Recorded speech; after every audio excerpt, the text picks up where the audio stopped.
Good evening. मैं आलोक BCC के YouTube channel पे डेली करेंट अफेयर्स क्लासेस में स्वागत करता हूं। और आज हम लोग 22 नवंबर के करेंट अफेयर देखेंगे जो आपके परीक्षा के लिए काफ़ी अहम हो। आप सभी इस क्लास को देखते रहें क्योंकि आने वाले समय में आपके लिए बहुत सारे भर्ती परीक्षाएं हैं जिसमें करेंट बहुत महत्वपूर्ण भूमिका निभाएगा। इसलिए आप सभी इस क्लास को देखते रहें और साथ साथ क्लास को लाइक सब्सक्राइब और शेयर भी करते रहें। और आइए इसके तहत आज के जो भी महत्वपूर्ण प्रश्न है, जो भी आपके परीक्षा के दृष्टि से अहम बिंदु है, उसको हम लोग देखते हैं। तो एक नंबर ही प्रश्न है आपका स्वच्छ सर्वेक्षण 2021। सबसे महत्वपूर्ण प्रश्न है। अब आने वाला जो भी आपके आगामी परीक्षाएं हैं उसमें से आपको स्वच्छता सर्वेक्षण से संबंधित एक दो प्रश्न देखने के लिए मिलेगा। इसलिए आप सभी इस टॉपिक को ध्यान देंगे। जिनका एग्जाम आने वाला एक साल तक है उनके लिए ये टॉपिक काफी महत्वपूर्ण है, तो वो खासकर इस पे ध्यान देंगे। तो यहाँ पे कह रहा है कि स्वच्छता सर्वेक्षण 2021, तो ये इस बार छठा संस्करण है। ध्यान रखिएगा, पहला क्वेश्चन यही बना कि इस बार 2021 का जो स्वच्छता सर्वेक्षण रिपोर्ट आया ये कैमा संस्करण है, तो छठा संस्करण है। यानी कि इससे पहले 5 सर्वेक्षण हो चुका है, तो छठा संस्करण है। अगला कह रहा है कि राष्ट्रपति कोविंद साहब ने नई दिल्ली के विज्ञान भवन में स्वच्छ भारत मिशन शहरी 2 के आयोजित किए स्वच्छ अमृत महोत्सव में स्वच्छ शहरों को सम्मानित किया। यानी कि राष्ट्रपति रामनाथ कोविंद ने दिल्ली के विज्ञान भवन में आपके स्वच्छ भारत मिशन शहरी 2 के आयोजन में स्वच्छ अमृत महोत्सव में यह पुरस्कार दिया। यानी कि दिल्ली के विज्ञान भवन से राष्ट्रपति रामनाथ कोविंद के द्वारा यह पुरस्कार दिया गया है। इसमें जो है वो कई तरह के शहरों को पुरस्कार दिया जाता है। ध्यान रखेंगे, इसमें जो है 1 लाख से ज्यादा, 1 लाख से कम आबादी पे नगर निकायों के आधार पे भी इसमें पुरस्कार दिया जाता है। तो इसलिए आप यहाँ से बहुत सारे प्रश्न बनते हैं। तो यहाँ कह रहा है कि 1 लाख से ज्यादा आबादी वाले, यानी कि 1 लाख से ज्यादा आबादी वाले शहरों में जो है वो प्रथम स्थान पे किस शहर रहा, तो ये देखना है। इसमें है कि जो सबसे साफ शहर रहता है उसी को यह पुरस्कार दिया जाता है। तो 1 लाख से ज्यादा आबादी में इस बार 25 शहर भाग लिया था। ध्यान रखिएगा, इसमें 25 शहरों भाग तो लिया था ज्यादा, लेकिन 25 शहर में जो है वो सबसे नीचे यहाँ पर ध्यान रखिएगा कि लखनऊ रहा। यानी कि 1 लाख से ज्यादा आबादी वाला शहर में 25 शहर को पुरस्कार दिया गया, जिसमें सबसे नीचे लखनऊ रहा है। इंदौर जो है वो लगातार 5वीं बार स्वच्छ सर्वेक्षण में आपका अव्वल रहा। यानी कि इंदौर लगातार 5वीं बार 2017 से लेकर जो है वो अभी तक लगातार ये जो है वो हर वर्ष स्वच्छता पुरस्कार जीतते आ रही है। तो ध्यान रखेंगे कि इंदौर लगातार 5वीं बार यह पुरस्कार जीता है। फर्स्ट स्थान पे इंदौर रहा। और इससे पहले ही हालांकि आईएमसी जो इंदौर म्यूनिसिपल कॉर्पोरेशन था, इसने एक नारा भी दिया था कि इंदौर लगाएगा स्वच्छता का पंच, यानी कि इंदौर स्वच्छता का पंच लगाएगा, इससे संबंधित नारा दिया था। यानी कि 5वीं बार लगातार हमारा इंदौर शहर जो है वो स्वच्छता में पुरस्कार जीतेगा। और यही हुआ कि इंदौर लगातार 5वीं बार स्वच्छ शहर घोषित हुआ। तो ध्यान रखेंगे, बहुत महत्वपूर्ण प्रश्न है ये। सेकेंड नंबर पे आपका सूरत रहा, तीसरा पे विजयवाड़ा रहा, चौथा पर नवी मुंबई और 5वां पे नई दिल्ली रहा है इसमें। तो इस तरह से ये 1 लाख से ज्यादा आबादी वाले शहरों की सूची है। और इसमें फर्स्ट रैंक पे आपका इंदौर शहर रहा, वो भी लगातार 5वीं बार रहा है। ध्यान रखना है। अगला कह रहा है कि 1 लाख से कम आबादी, ये 1 लाख से ज्यादा में था, 1 लाख से कम आबादी में फर्स्ट पे बीटा शहर है।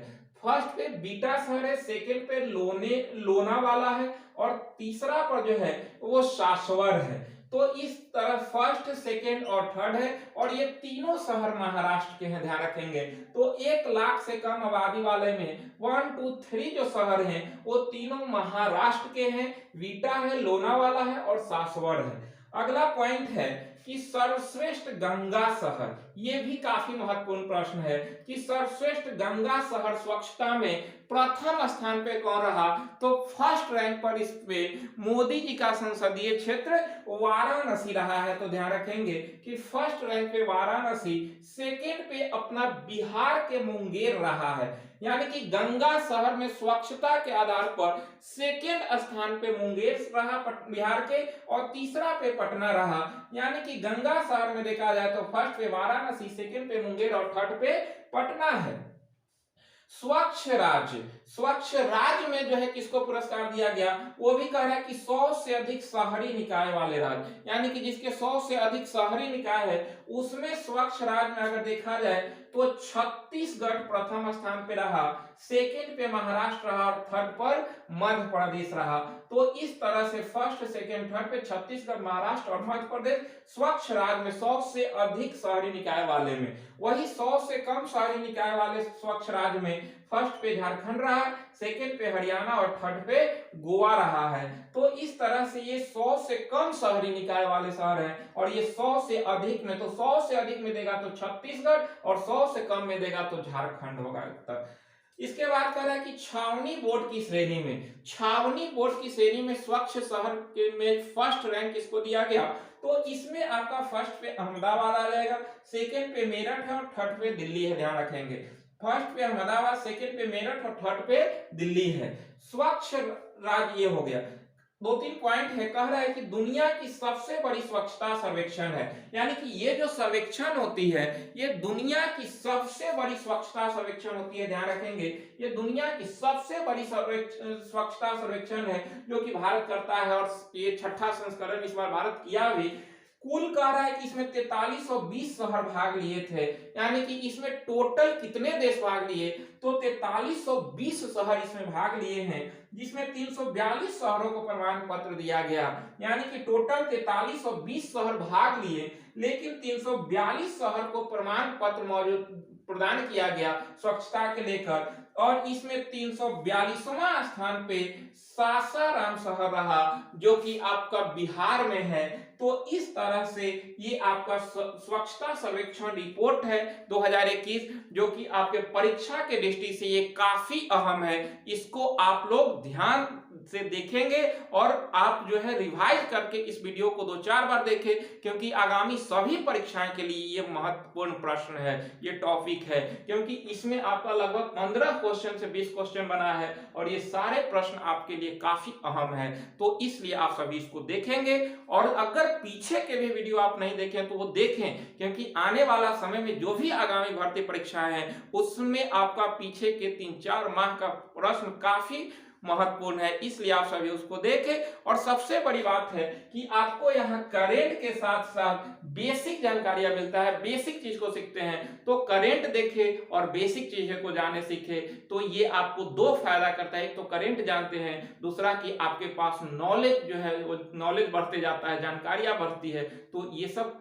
किसी कंपटीशन के बच्चे के लिए काफी महत्वपूर्ण होता है, तो ये सब ध्यान देंगे आप। अगला प्रश्न है कि सहमति योजना, सहमति योजना का संबंध किससे है, तो ये ओडिशा से है सहमति योजना, ध्यान रखेंगे। और ये कह रहा है कि आदिवासी छात्रों के समक्ष मौजूद भाषा संबंधी मुद्दों को संबोधित करना, यानी कि जो भी आदिवासी छात्र हैं ओडिशा में उनको समक्ष मौजूद भाषा, वहां की जो भाषा है तो उसी भाषा से में संबोधित करवाने के लिए, यानी कि वहां की जो मातृभाषा है उसी में उनको जोड़कर जो है, क्योंकि वो राज्य के नागरिक है तो उनको मातृभाषा, जो राज्य का मातृभाषा है, जो राज्य का भाषा है, उनको मातृभाषा के साथ जो है वो तालमेल करने के लिए आपका सहमति योजना ओडिशा सरकार के लाया गया है। तो इसके तहत सिर्फ आदिवासियों को जो है शामिल किया जाएगा, तो ध्यान रखेंगे इसको। इसके अलावा अभी हम देखे थे, पीछे के वीडियो में देख चुके हैं कि 15 नवंबर को प्रधानमंत्री मोदी के द्वारा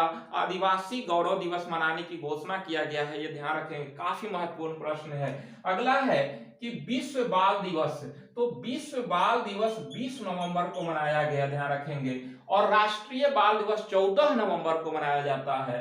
तो इस बार का थीम क्या है, तो प्रत्येक बच्चे के लिए एक बेहतर भविष्य, प्रत्येक बच्चे के लिए एक बेहतर भविष्य इस बार विश्व बाल दिवस का थीम है और पहली बार इसे 1954 में मनाया गया था।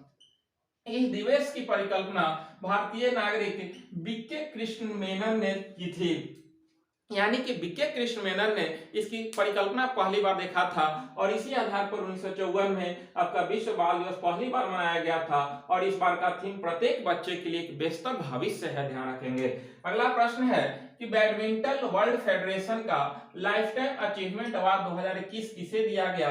तो ये दिया गया है आपका प्रकाश पादुकोण को। प्रकाश पादुकोण जो कि दीपिका पादुकोण के पिताजी हैं, इन्हीं को बैडमिंटन वर्ल्ड फेडरेशन का लाइफ टाइम अचीवमेंट अवार्ड 2021 दिया गया है, ध्यान रखेंगे। और ये बैडमिंटन विश्व महासंघ काउंसिल द्वारा यह पुरस्कार दिया जाता है। अगला प्रश्न है कि स्विच 10 यूएवी और एमा 20 वायु क्या है? तो यह एक ड्रोन है, ध्यान रखेंगे। ये ड्रोन है दोनों, स्विच 10 यूएवी और एमा 20 वायु। बहुत महत्वपूर्ण प्रश्न है, ध्यान रखेंगे। ऐसे ही प्रश्न पूछेगा कि ये क्या है, तो ये ड्रोन है। सबसे बड़ी बात है कि ये स्वदेश निर्मित यानी कि इसका अपने देश में निर्माण हुआ, स्वदेश निर्मित light combat aircraft helicopter, light combat helicopter के ये दो लघु ड्रोन है,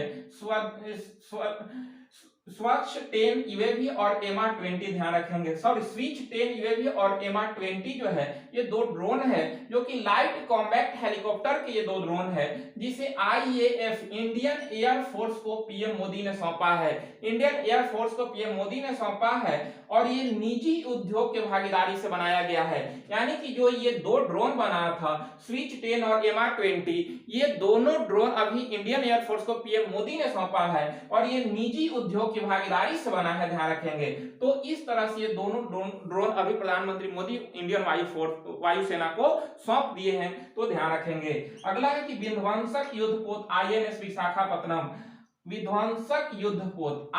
विशाखापत्तनम को भारतीय नौसेना में शामिल किया गया, ध्यान रखेंगे। ये भी काफी महत्वपूर्ण है। आईएनएस विशाखापत्तनम को भारतीय नौसेना में शामिल किया गया। ये कह रहे हैं कि नेवी डॉकयार्ड मुंबई में हुए समारोह में राजनाथ सिंह ने सौंपा है। यानी कि अभी जो है एक समारोह मुंबई में चल रहा था नेवी डॉकयार्ड, वहीं पे हमारे जो अभी यूनियन डिफेंस मिनिस्टर है उन्हीं के द्वारा आईएनएस विशाखापत्तनम को इंडियन नेवी को सौंपा गया है। यह कह रहा है कि आईएनएस विशाखापत्तनम जो है वो मेक इन इंडिया और आत्मनिर्भर भारत के तहत बनाया गया। यानी कि मेक इन इंडिया और आत्मनिर्भर भारत के तहत इसका आईएनएस विशाखापत्तनम का निर्माण किया गया, जो कि भारत के सभी बड़ी युद्धपोत में से एक है, ध्यान रखेंगे। इसकी लंबाई 163 मीटर है और 7400 टन से अधिक इसका विस्थापन है। तो इस तरह से जो है वो सभी लंबी युद्धपोतों में से भी ये एक है और मंझगांव डॉकयार्ड लिमिटेड द्वारा इसे तैयार किया गया है, जिसमें मेक इन इंडिया और आत्मनिर्भर भारत के तहत ये भी ध्यान रखना है। नौसेना के प्रोजेक्ट 15B का ये हिस्सा है, ध्यान रखेंगे। आईएनएस विशाखापत्तनम जो है वो नौसेना के प्रोजेक्ट 15B का ही हिस्सा है, ये ध्यान रखना है। और अगला प्रश्न है जो काफी महत्वपूर्ण है कि मोल्टेन मेटर